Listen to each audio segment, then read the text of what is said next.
webinar, which is organized by the St. Andrews's team. I am Hill Kulu, a co-director of the CPC Connecting Generations. I'm very pleased to welcome and introduce Professor Brienna Perelli-Harris from the University of Southampton. Apologies, you don't see Brienna, but I can reassure that Brienna is there and we can still hear her. Let me say a few words about Brienna's background. Brienna was trained in sociology and demography. She received her PhD from the University of Michigan in 2006. Thereafter, she worked at the University of Wisconsin and at the Max Planck Institute for Demographic Research. In 2011, Brienna moved to the University of Southampton. Brienna's research interests are broadly focused on family demography. She's one of the leading researchers on family and partnership changes in Europe and beyond. Brienna is also one of the leading researchers to study demographic change in Ukraine. Recently, she published a paper in International Migration Review on forced displacement in Ukraine after Russia's invasion. Brienna has won a number of prestigious grants, including ERC Starting Grant. Currently, she leads an ESRC-funded grant to conduct the Generations and Gender Survey in the UK, and this is also a path-breaking activity. Nothing like that has happened in the past in our country. A few years ago, Brienna was awarded the Dirk van der Gaar Award for Social Demography. Today, Brienna is going to present us the results of her research on forced migration in Ukraine. And I already mentioned that she has published recently a paper on that in International Migration Review. So welcome, Brienna. Really great to have here, even we don't see you, but once again, I can reassure that we can hear you very well, and we see also the slides. So over to you. Thank you, Hill. Yes, apologies again for the technical difficulties. Maybe it's appropriate because the topic that I'm going to be talking about, of course, is very bleak and dark. I'm going to be talking about forced displacement in Ukraine, the decision-making of people who are deciding to flee after Russia's full-scale invasion.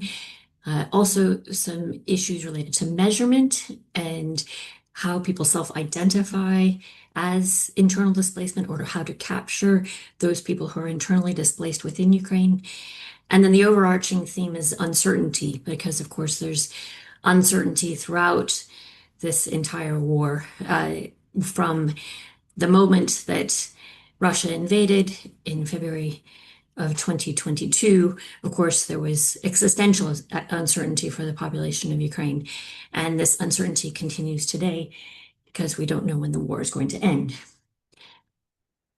So just to remind you that we are now, of course, celebrating or commemorating 4 years of war and Russia's invasion on February 24th of 2022. And what I'd like to point out is that these 4 years are a very long period, very, very unexpected. And it's longer than Russia's involvement in World War II.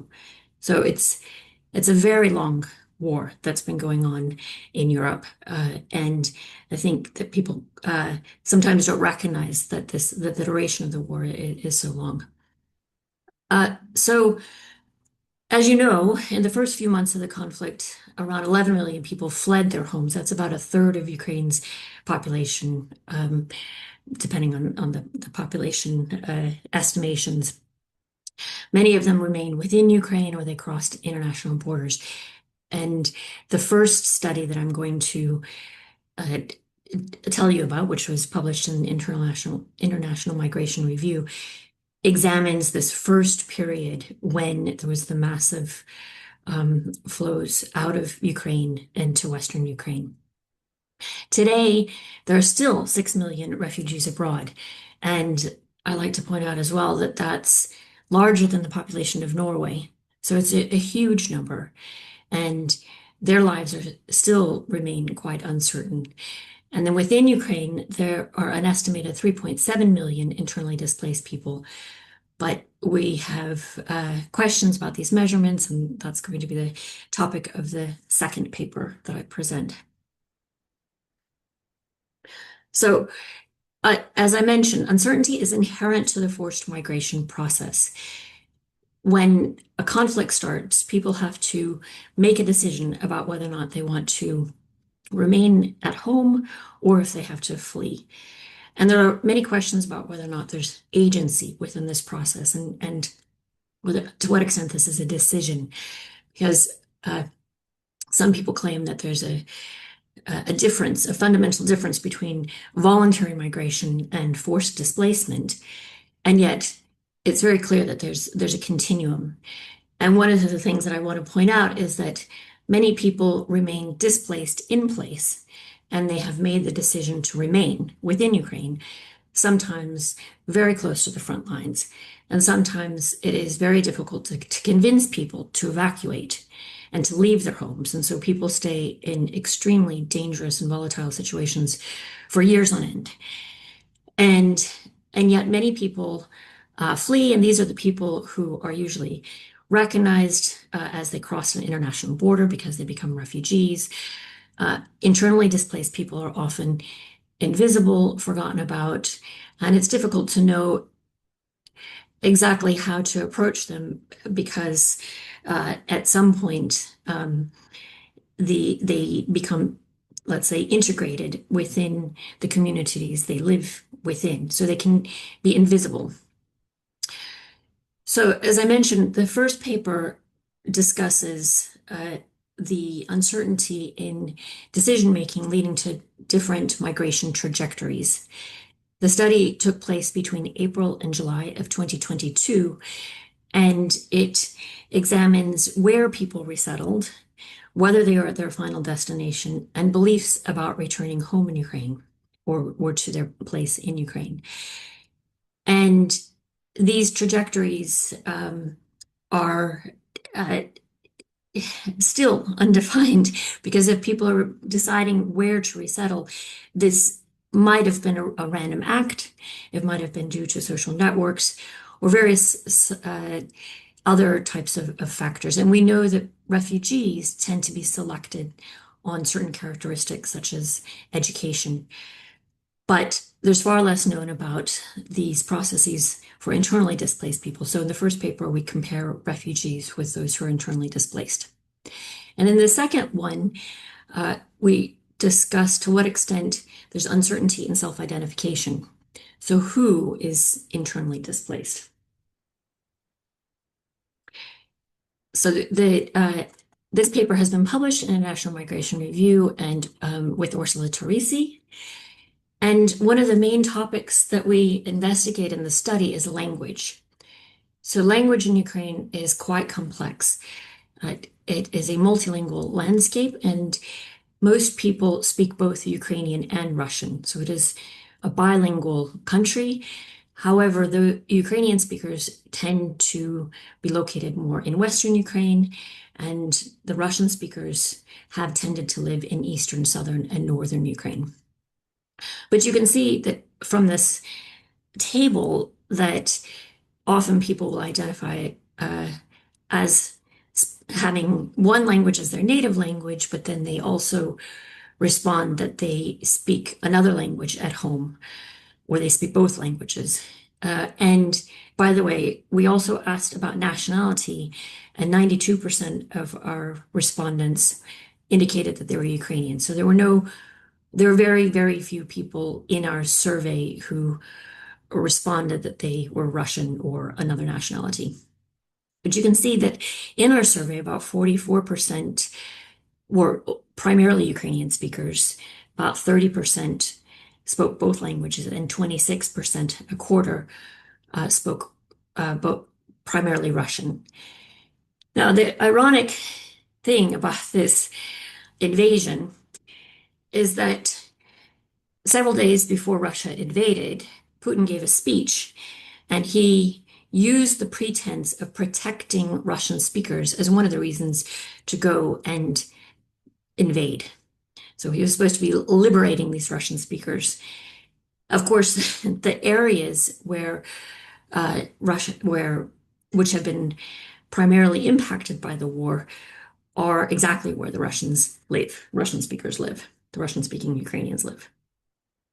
So you can see from this map that the trajectory of entering into the country was from Russia, but into areas where most of the people spoke Russian. And there was a path that changed over time. So you have to think back to about 4 years ago when the Russian army came in through the north and in through the east and the south.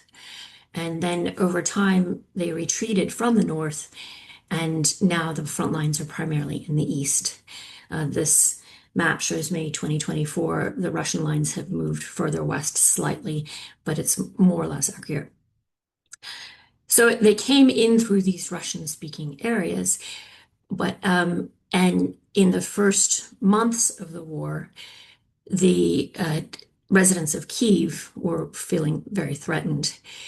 And over time, the patterns of who were displaced changed. So initially, many people from Kyiv and from the northern areas, and also people from Western Ukraine, fled to Europe through the borders in Western Ukraine.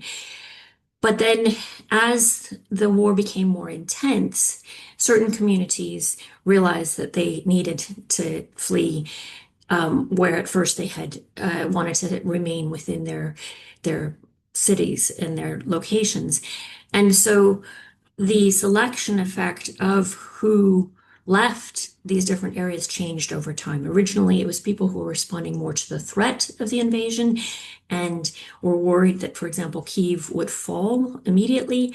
But over time, it was the people who were really being forced out through bombing and through violent acts and the Russian army moving in. So these dynamics changed throughout the course of the war and throughout the first 6 months of when our study took place. So we also investigate the experience of violence. And first, we just simply use region of origin as a proxy for experiencing violence. And then we have a specific question about whether somebody directly witnessed or was injured by a blast explosion. I've been talking about this survey, and it was conducted by the researchers at the University of Southampton within starting about the third or fourth month of the invasion. And it was a rapid health needs survey of displaced persons inside and outside of Ukraine. We used Facebook Ads Manager to disseminate the advertising, and it targeted Ukrainians over age 18 in Ukraine and European countries. There's a big caveat about Russia because we did not capture Russian people who were fleeing east to Russia, and there were probably millions. I don't think that we have a good accounting of this. Maybe 1.5 million is what I've heard. So a substantial number of Ukrainians fled to Russia. So in our survey, we have about 8,000 people. But it's important to keep in mind that Facebook is biased towards middle-aged women with higher education, and the algorithm itself reinforced this bias. So it's difficult to produce weights, but we do control for different characteristics to help account for these biases. So the first outcome variable that we look at is current location, and we have 5 categories: whether or not the respondent fled to a non-bordering country, such as Germany, Spain, and the UK, or a bordering country, such as Poland or Moldova, and then which region of Ukraine they were internally displaced. The northern and central or Kyiv, which had initially been impacted by the Russian invasion, the Russian army, whether it was Western Ukraine or whether they were still in southeastern Ukraine and more impacted by the war. Then our second outcome variable is reached final destination. And here you can really see the uncertainty starting to emerge, where only 46% said that they were at their final destination. And that meant, say, in Poland, at a refugee shelter. They weren't planning on fleeing any further. About 18% said no, and 36% were still unsure. They didn't know whether or not they were going to be moving on. So there were often these paths through Ukraine. When somebody evacuated, they would go and stay in one city overnight, and then they would take a train or a bus or a private car across Western Ukraine and then eventually be able to get out. So it often took weeks or at least days for people to get all the way across Ukraine and out of the country, if that's where they were heading to. And sometimes people didn't know if they were going to move on. As I mentioned, this survey took place really early on in the war.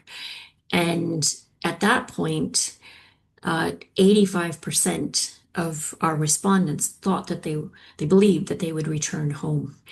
And only 8% said no return would be possible, and about 7% were unsure. This is quite different from surveys of refugees that have been conducted within through the summer of 2022 or even later, because in those surveys show people who are starting to assimilate, who don't want to go home, and of course, the longer that they remain out of the country, the more likely they want to settle within their new country. So we use multinomial logit models, and I've already mentioned our main variables of interest, and then we have standard controls. So these are the results. These are average marginal effects. And the first one is the destination of the migration move. So you can see whether or not they remained in the southeast, closer to the conflict, whether they moved to the center in Kyiv, the west, a bordering country or non-bordering country. These models show language, origin, and violence exposure all in one model. Within the paper, there's a bit more nuance about how these different variables are associated with each other because it is a complex mix. But when you put them all together, you can see these different effects coming out. So the main finding with respect to language is that those people who speak Russian as their native language and at home were more likely to flee to a non-bordering country, so the UK or Germany. But then if you take into account their region of origin, then you can see that people who are from the southeastern front were more likely to still be in the southeast. And or they were also more likely to be in the center and the Kyiv, possibly in the west, but they were not more likely to be refugees in bordering or non-bordering countries. And again, this demonstrates the pattern of the war, where people from the southeastern front were more likely to try to stay closer to home. The people who fled initially would have gone further away, but if they had stayed at home until the Russian army was advancing, then they would still try to move to cities that were closer to the front line. Now many of the the internally displaced people are still within the center of the country, or maybe the south. They tend to remain as close to their homes as they can, so that if the army retreats, then they can go home. And this is similar to what happened after the Russian-backed separatist movement of 2014, where there are studies that indicate that the internally displaced people often settled in villages or cities close to the front line. And many of them settled in Mariupol, which eventually was then invaded completely by Russia. And so they would then have to flee again in what we call double displacement. So the take-home message is that the people who are internally displaced within Ukraine tend to stay closer to to the area which they're more familiar with. There's also the language issue where if they do speak Russian more frequently, they may feel less comfortable in Western Ukraine. But it's something to keep in mind when we're thinking about these patterns of internal displacement.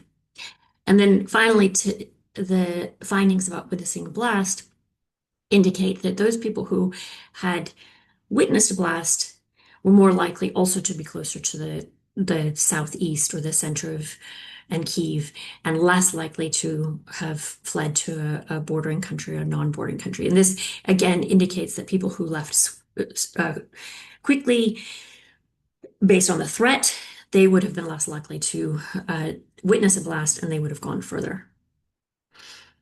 So in this slide, you can see where the uncertainty really starts to come through. And you can see that those people who, again, are from the Southeastern Front were less likely to be at their final destination and more unsure about where they were going to go into the future. And then those people who witnessed a blast were less likely to be at their final destination and more unsure about where they were going next. And then finally, here we have beliefs about returning home. And we can see that those native and the Russian native and home speakers were less likely to believe that they would return home and much more unsure about their belief that they would return home. So just to conclude this study, of course, we know that violence leads to forced displacement, but sometimes people talk about it as a choice to leave home, and those who do are still faced with profound uncertainty about where to go and whether or not to return. So we find that those more exposed to violence were more likely to stay closer to the war zone or still be in transit away from it. And it's the internally displaced people who are more uncertain about where to go. We also looked at education, and as in other studies, we found that refugees were selective and they were more likely to be highly educated. But our study indicates that the highly educated were just as uncertain about final destination and returning home.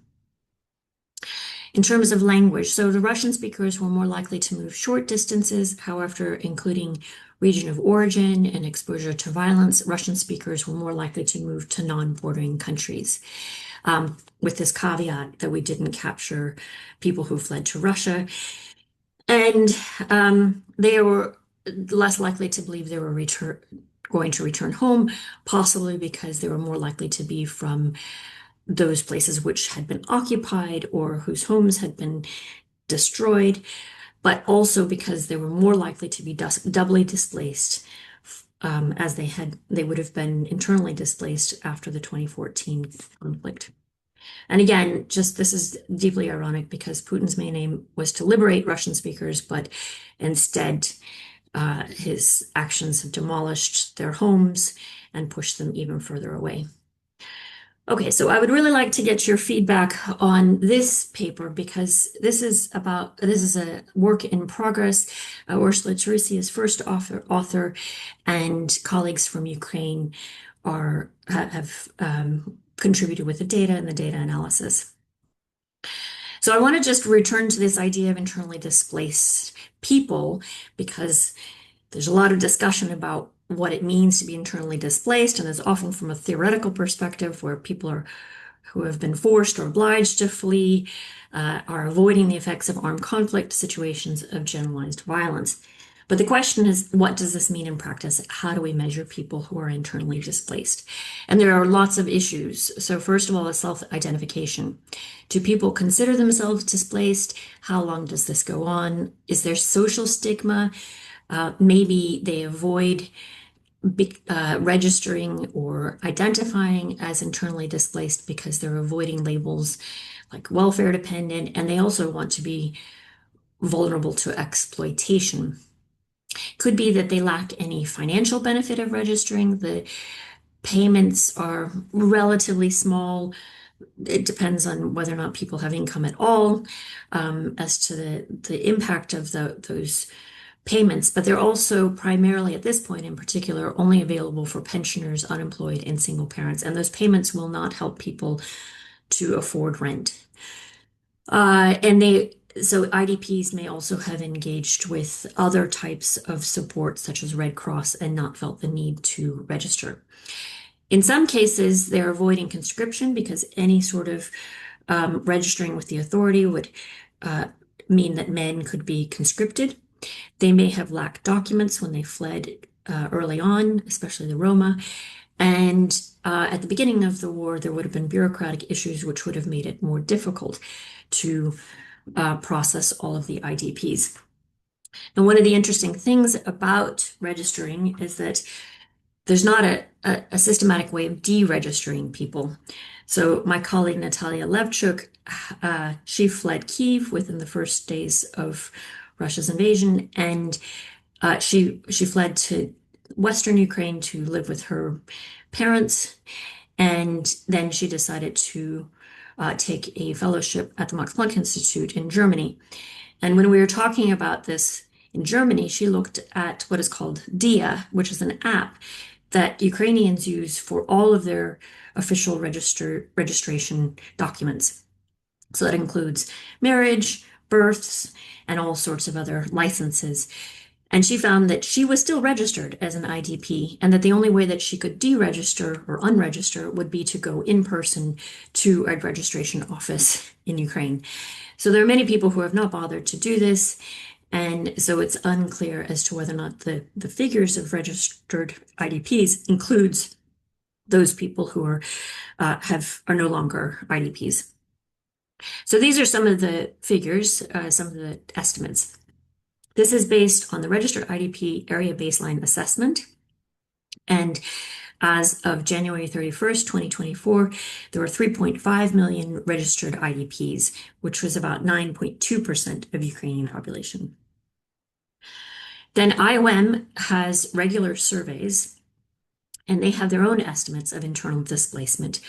And they have a survey based on random digit dialing. It's a quota sample, and it's not nationally representative. So you can see from the numbers that they have nearly 4,500 respondents with about 1,500 IDPs, and they randomly call people and ask them, is this the city or village where you live now, your permanent residence that you had before the full-scale war, or did you move because of the full-scale war?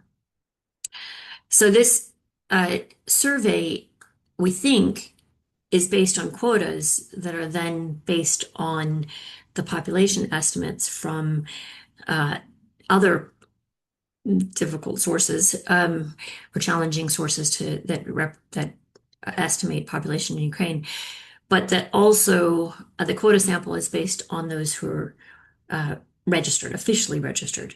So these two sources may be intrinsically linked. And it's difficult to find out exactly how the sampling for the survey took place. But it estimates about 3.7 million internally displaced people, which is about 9.7% of Ukraine's population. So my colleagues and I are investigating this issue with a recent budget survey, the socioeconomic status of households in Ukraine, which was conducted in December of 2023 to February of 2024. This is supposedly nationally representative with all regions of Ukraine except those temporarily occupied. It has about 8,000 households and 18,000 individuals, so it's very large. And they use household weights based on official estimates of post-war population of Ukraine.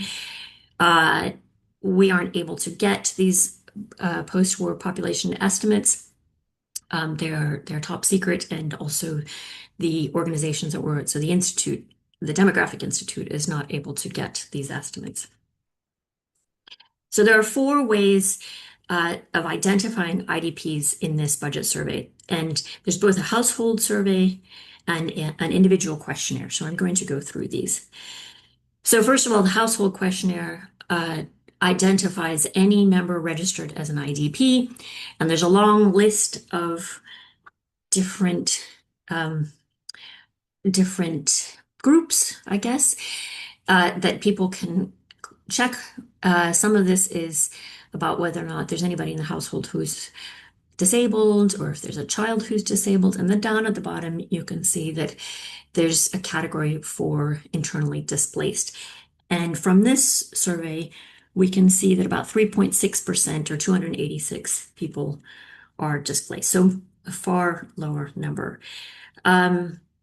Then in this one, they ask about the state social benefits that the household received during the last 3 months. And again, there's a list, and one of them is the payments that IDPs get. Then we look at the individual questionnaire, which is filled out by the head of the household for each member of the household. So the individual members don't fill it out themselves. And it asks a series of questions about whether people moved. And this is rather complex to calculate, but at the end of the day, we found that there were only 537 people in this entire sample who indicated that they had moved since February 2022. So it's about 3% of the total sample, and it's 3.9% with weight. And then finally, it asks who was about people who were registered as an IDP. And here we have 513 people who registered as an IDP. So again, about 2.7% of the sample. So the bottom line is that there's a large undercount in this household budget survey compared to the registration statistics and the IOM estimates. But we still don't know which is correct, and we don't know to what extent either the IOM or the official registration figures are correct because of these obstacles to deregister, and the registration counts may be too high. On the other hand, people might be avoiding registering, especially more recently. And the IOM estimates appear to be dependent on this official registration system. But this undercount of IDPs is also really puzzling, and we've asked the people who collected the data, and they don't understand why there is such non-response. It could be that there are certain types of accommodation which are not included in the sample. Certainly anything like a dormitory or special accommodation. But I think by this point, most people have moved into private accommodation. So there's still questions about why we haven't been able to find as many IDPs in this household survey. So just to return again to the overall theme, there's so much uncertainty in this process, in the initial decisions of where to go, when to go, how long to stay, whether to return, and uncertainty in whether people consider themselves displaced, how long will they consider themselves to be displaced. And just to remark again that the conceptualizing and measuring displacement is filled with uncertainty. But the biggest uncertainty, of course, is how long the war will continue. Thank you.